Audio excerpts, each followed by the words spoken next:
So today I have a question for you. Do you have an off-grid cabin with water, but you struggle to find a way to heat the water?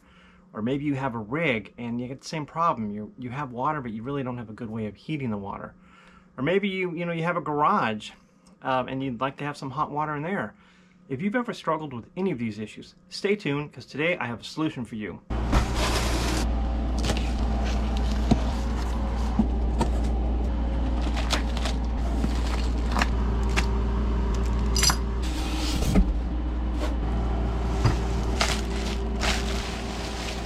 So this is a Thermomate electric mini tank water heater, model Thermomate ES 400. It's small and compact, obviously. It means you can take it anywhere you'd like. You can just plug it right into any standard wall socket. 4-gallon tank.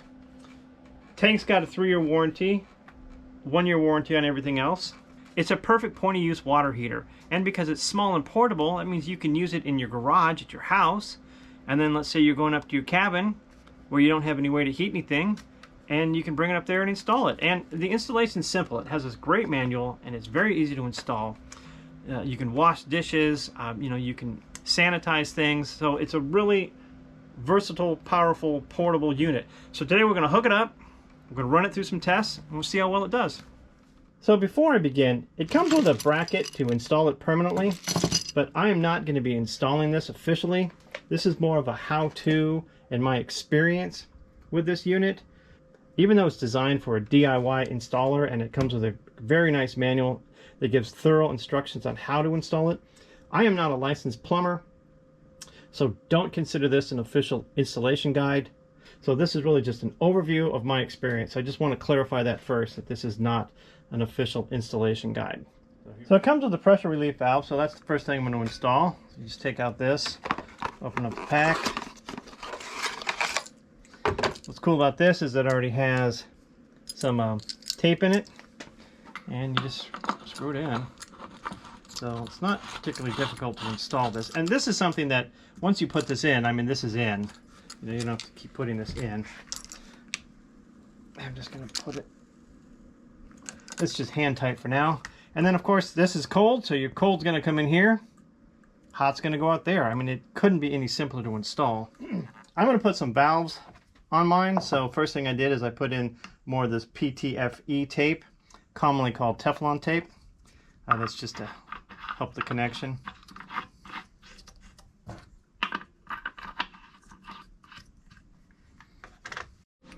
I'll finish tightening it with a wrench.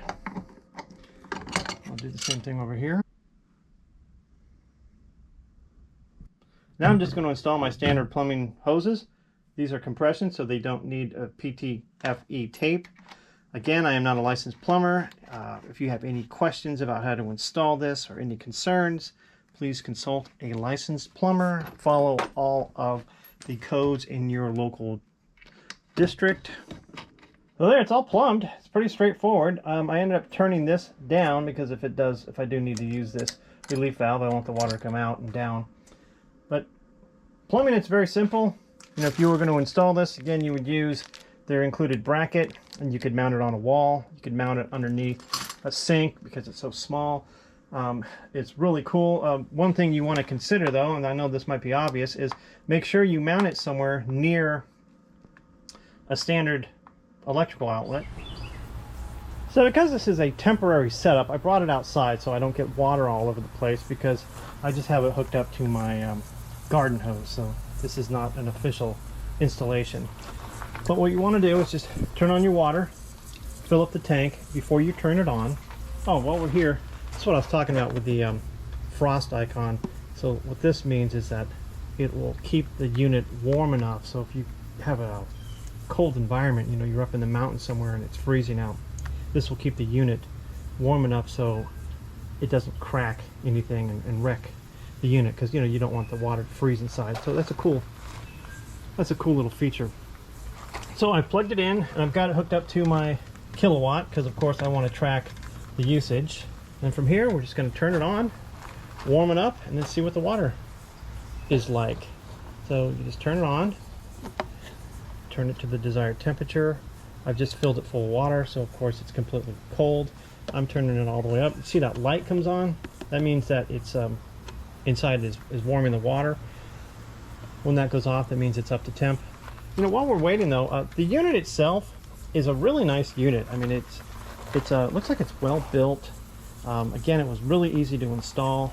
So far I've been impressed with it, and I think it's a unit that a lot of people can use. But the big thing is going to be the water that comes out. So let's check that.